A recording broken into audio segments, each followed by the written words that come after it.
just on the January transfer window, were you surprised at maybe the lack of, big moves that we saw on sort of deadline day? There wasn't really much happening. No, I saw on television people were a bit lost, jobless, and I would just like to say it shows that still financial fair play had an impact, for sure, because we have the experience of seasons before.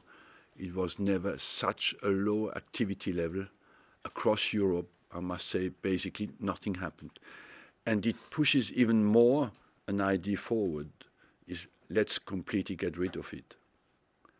And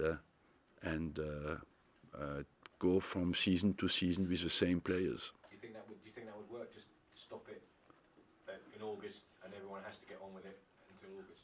Yes, because it can disturb the cohesion of the groups within the season.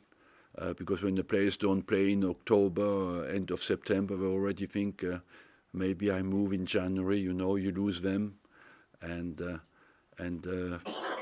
in our job, it's important that everybody is on board, and I find the transfer window disturbing.